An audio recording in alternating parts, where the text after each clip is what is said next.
안녕하세요. 기도를 갈망하며 기도의 자리에 나오신 여러분을 예수님의 이름으로 환영합니다. 일상의 기도를 안내하는 김수인 권사입니다.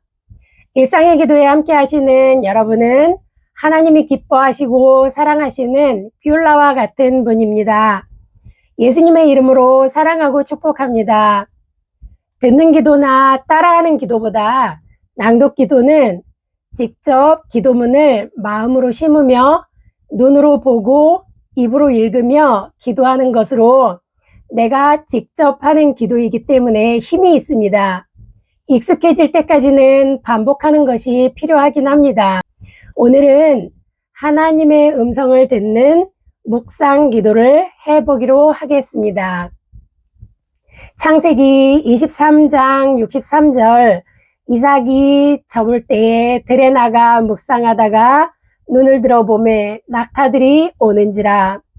시편 19편 14절 나의 반석이시요 나의 구속자이신 여호와여 내 입의 말과 마음의 묵상이 주님 앞에 연락되기를 원하나이다 라는 말씀이 있습니다. 성경 말씀 속에도 묵상에 대한 말씀이 많이 있습니다. 구약시대의 하나님은 선택한 사람과 바로 대화를 하시며 하나님의 일을 하셨습니다. 신약시대에 넘어오며 예수님께서 직접 다니시며 복음을 전파하시고 치유하시며 말씀을 가르치시는 사역을 하시다가 십자가에 달려 죽으신 후 부활하셔서도 제자들에게 직접 말씀하셨습니다. 그런데 예수님이 승천하신 후로 보혜사 성령님을 보내주셔서 성령님의 능력으로 제자들과 초대교회 성도들은 복음을 전하고 이적을 행하게 되었습니다. 하나님은 성경으로 우리에게 많은 말씀을 남겨주셔서 더 이상 말씀하시지 않는다고 주장하는 신학자들이 있는 반면 지금도 하나님은 계속 말씀하시며 일하신다고 주장하는 신학자들이 있습니다. 어떤 주장이 옳다 그르다를 떠나 분명한 건 지금도 하나님은 일하고 계신다는 것입니다. 하나님이 일하시는 방식이 여러 가지이고 우리가 깨닫는 통로도 여러 가지라고 볼 수 있습니다. 성경을 많이 읽고 기도 생활을 많이 하며 예수님과 동행하는 삶을 살려고 애쓰는 분들의 공통점이 성령님을 통하여 하나님의 음성을 듣는 경험을 하는 경우가 많다는 것입니다. 하나님이 말씀하시는 음성을 듣는 통로는 성경 말씀이 가장 많은 것도 사실입니다. 때로는 직접 음성을 들려주시는 경우도 있고 자연의 모습에서 알게 하시는 경우, 또 책을 읽다가 깨달아 아는 경우, 예배드리던 시간에 알게 해주시는 경우, 기도하며 응답처럼 음성을 주시는 경우 등 하나님은 여러 가지로 말씀해 주십니다.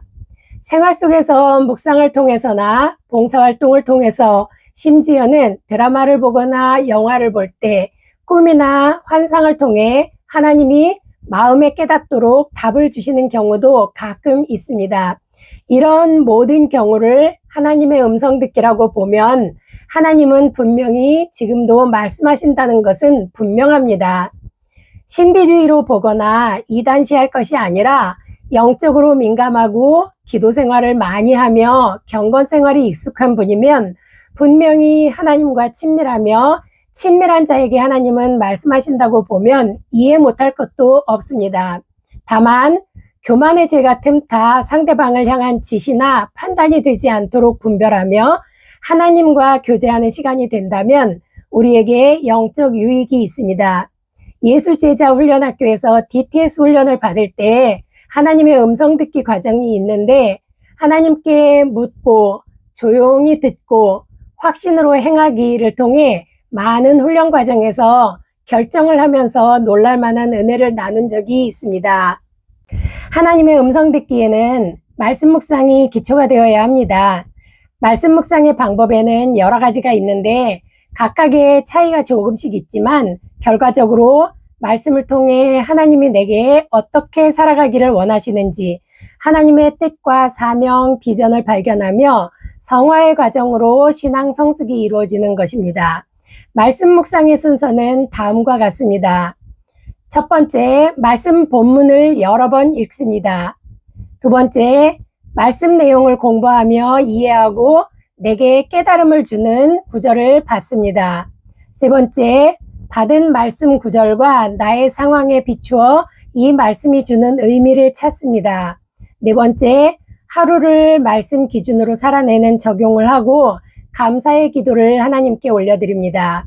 다섯 번째, 소그룹 공동체가 함께하며 나눔을 하면 묵상의 유익이 훨씬 증가됩니다. 그런데 주의할 점이 있습니다. 묵상의 단점으로 볼 수 있는데 묵상을 하면서 나를 중심에 두기 쉽다는 것입니다. 내가 생각하고 내가 깨달으며 내가 판단하기 쉽습니다. 말씀을 적용할 때 예수님과 동행하는 삶으로 예수님이 이끄는 생활이 되어야 하는데 내가 하나님을 위해 오늘 어떻게 지내며 무슨 일을 하는지 적용하다 보면 내 의가 높아져서 하나님을 위해 대단한 일을 하고 있다는 착각을 할 수 있다는 점을 주의해야 합니다. 한 절 묵상도 말씀의 전후 맥락이나 본문 상황을 이해하지 못하고 받아들이면 흔히 나쁜 묵상이라고 할 수 있는 이기적인 묵상이 될 수 있는 주의점도 있습니다. 묵상 기도는 이런 내용에 바탕을 두고 하는 것입니다. 오늘 일상의 기도 시간에는 말씀을 갖고 실제로 묵상을 해보며 하나님의 음성 듣기를 함께 해보기로 하겠습니다. 묵상 내용을 정리하는데 대표로 제가 한 것을 시범으로 보이는 것으로 대체하는 것을 양해 바라며 여러분도 영상을 보고 나서 함께 해보시기를 권합니다. 묵상에는 어떤 정답이나 표본 모델이 있는 것은 아닙니다. 참고만 해주시기 바랍니다. 함께할 말씀의 본문은 마태복음 13장 1절에서 9절 씨 뿌리는 비유입니다. 1번, 먼저 말씀을 읽고 묵상을 해보겠습니다. 말씀을 읽고 무슨 의미인지 앞뒤를 살펴 알아봅니다. 말씀은 2번 읽습니다. 그 날에 예수께서 집에서 나가사 바닷가에 앉으심에 큰 무리가 그에게로 모여들거늘 예수께서 배에 올라가 앉으시고 온 무리는 해변에 서 있더니 예수께서 비유로 여러 가지를 그들에게 말씀하여 이르시되 씨를 뿌리는 자가 뿌리러 나가서 뿌릴새 더러는 길가에 떨어짐에 새들이 와서 먹어버렸고 더러는 흙이 얕은 돌밭에 떨어짐에 흙이 깊지 아니하므로 곧 싹이 나오나 해가 돋은 후에 타서 뿌리가 없으므로 말랐고 더러는 가시떨기 위에 떨어짐에 가시가 자라서 기운을 막았고 더러는 좋은 땅에 떨어짐에 어떤 것은 100배, 어떤 것은 60배, 어떤 것은 30배의 결실을 하였느니라. 귀 있는 자는 들으라 하시니라. 다시 읽겠습니다. 그 날에 예수께서 집에서 나가사 바닷가에 앉으심에 큰 무리가 그에게로 모여들거늘 예수께서 배에 올라가 앉으시고 온 무리는 해변에 서 있더니 예수께서 비유로 여러 가지를 그들에게 말씀하여 이르시되 씨를 뿌리는 자가 뿌리러 나가서 뿌릴새 더러는 길가에 떨어짐에 새들이 와서 먹어버렸고 더러는 흙이 얕은 돌밭에 떨어짐에 흙이 깊지 아니하므로 곧 싹이 나오나 해가 돋은 후에 타서 뿌리가 없으므로 말랐고 더러는 가시떨기 위에 떨어짐에 가시가 자라서 기운을 막았고 더러는 좋은 땅에 떨어짐에 어떤 것은 100배, 어떤 것은 60배, 어떤 것은 30배의 결실을 하였느니라. 귀 있는 자는 들으라 하시니라. 본문의 말씀을 이해해 보면 예수님께서 많은 사람들 앞에서 비유로 말씀하시며 들을 귀 있는 자는 들으라고 하신다. 사람들이 어디에 관심을 가지고 예수님께 나와 예수님을 만나고 말씀을 들으려고 하는지 알 수 있다. 많은 사람들은 예수님이 많은 병자를 고친 사실을 알고 기적을 바라며 모여들었다. 예수님은 천국에 대해 말씀하시지만 많은 사람들은 깨우치지 못하고 호기심이 가득해서 말씀을 깊이 있게 듣지 못한다. 제자들도 마찬가지일 것이다. 2. 말씀 중에서 내게 주시는 구절은 무엇이며 생활에 비추어 어떤 의미로 받아들여야 하는지 생각해보고 노트에 적어봅니다. 3절에 씨 뿌리는 자가 뿌리러 나가서 뿌릴새. 예수님의 천국 복음은 온 땅에 뿌려진다. 공평하게 뿌려지는 것이다. 그러나 천국 복음이 땅에 자리 잡아 뿌리와 싹이 나오고 열매를 맺어 결실하는 것은 밭의 종류에 따라 다르다. 예수님이 씨 뿌리는 분이고 우리의 마음밭에 천국 복음이 뿌려지는 것이다. 내 마음밭이 어떤 밭인가에 따라 복음의 씨가 열매까지 맺을 수 있는지 알 수 있다. 3. 받은 말씀으로 생활에 적용하며 살아갈 것이 무엇인지 적어봅니다. 요즘은 말씀의 홍수시대라고 한다. 코로나 이후 비대면이 활성화되면서 각 교회마다 온라인 예배로 전파를 송출해서 누구든지 말씀을 선택해서 골라서 들을 수도 있다. 내 귀에 듣기에 좋은 말씀만 찾아 들을 수도 있지만 내가 속한 교회의 예배에 선포되는 말씀을 우선 마음에 심어야 한다. 항상 내 마음밭이 옥토일 것이라는 착각을 할 수 있다. 말씀이 선포되고 그 말씀이 내 마음밭에 심겨져 좋은 결실을 하려면 한 번 듣는 것으로 끝나면 안 된다. 예배에 집중해서 말씀이 기억나면 한 주간 살아낼 복음을 찾아낼 수 있지만 나는 금방 잊어버리는 관계로 말씀을 다시 한번 듣는다. 처음 들을 때보다 더 선명하게 새길 수 있다. 질문거리가 생기면 메모하고 같은 본문의 말씀이나 검색을 통해 도움을 받기도 한다. 천국 복음을 마음밭에 심고 물을 주며 키우는 나름대로의 내 방식이다. 예수님이 내게 천국 복음을 심겨주시고 어떻게 키우길 바라실까 생각해 보면 답은 간단하다. 그러나 나는 죄성을 가지고 있어서 매번 옥토의 조건을 갖추지 못한다. 돌밭에 떨어져 금방 사그라져 버리는 말씀도 있고 때로는 가시덤불 같은 세상 염려와 유혹을 이기지 못하고 말씀을 눌러 자라지 못하게 할 때도 있다. 30배의 결실이라도 거둘 수 있는 옥토가 되도록 다스림 받기를 원한다. 4. 기도하고 묵상 내용을 정리해서 공동체 알림방에 올리고 하루를 예수님의 말씀과 동행하는 삶으로 살아갑니다. 기도. 주 예수님, 천국 복음을 모든 사람에게 알려주셨지만 모두가 그 복음을 받아들이고 기뻐하는 것이 아님을 깨닫게 해주셔서 감사합니다. 제가 더 많은 열매를 맺도록 노력하며 살아내기를 원합니다. 천국의 삶을 누리기를 원합니다. 길가와 같은 메마른 상태를 갈아엎어 회복하게 하시어 옥토로 다듬어지기를 원합니다. 복음이 내 마음 옥토에 심겨져 생명으로 자라게 되어 친구에게, 가족에게 열매를 나눌 수 있어서 이 땅에서의 천국도 커지도록 인도해 주시기를 기도합니다. 예수님의 이름으로 기도합니다. 아멘. 5. 하루 마무리에 적용 여부를 점검하고 감사 기도를 드립니다.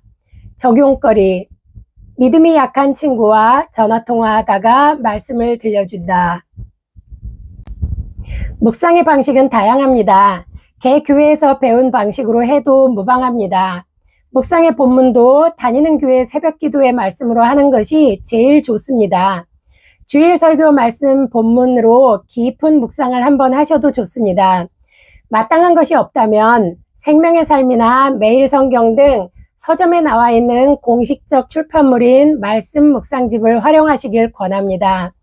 다양하게 접하는 말씀으로 우리가 매일 묵상을 하면서 하나님과 교제하며 친밀해진다면 영적으로 민감해져서 하나님 말씀에 순종하며 살아가기가 수월하고 힘이 날 것입니다. 다만 말씀을 삶에 적용할 때 내가가 심하게 강조되어 하나님의 말씀보다 나의 의가 더 커져서 하나님을 위해 무언가 했다는 교만함이 자리 잡지 않도록 주의하시기 바랍니다. 묵상 속에서 나의 신앙 성숙도 중요하고 말씀을 많이 아는 것도 중요합니다. 그러나 나는 죄인이고 나를 구원해 주신 예수님이 주인이며 성령님을 통해 내 안에서 성령님이 일하신다는 사실을 잊으면 안 됩니다. 성령님으로 인해 얼굴이 해같이 빛나는 믿음의 자녀가 되도록 하나님과 동행하는 하루하루가 되도록 노력해 봅시다. 오늘도 여러분의 마음과 표현을 기다립니다. 구독과 좋아요 그리고 격려의 댓글은 일상의 기도 영상을 만드는 데 큰 힘을 받게 됩니다. 클릭 한번 하는 것은 작은 일이지만 간접적인 전도와 선교 활동이 되는 것이기도 합니다. 여러분이 일상의 기도에 함께 참여하여 하나님 나라 확장을 위해 노력해 주시고 영적으로 강건해지시기를 바랍니다. 알람 설정과 영상 공유로 주위에 많이 소개해 주시면 더욱 감사하겠습니다. 다음 시간엔 영적 전쟁과 대적 기도를 해보겠습니다.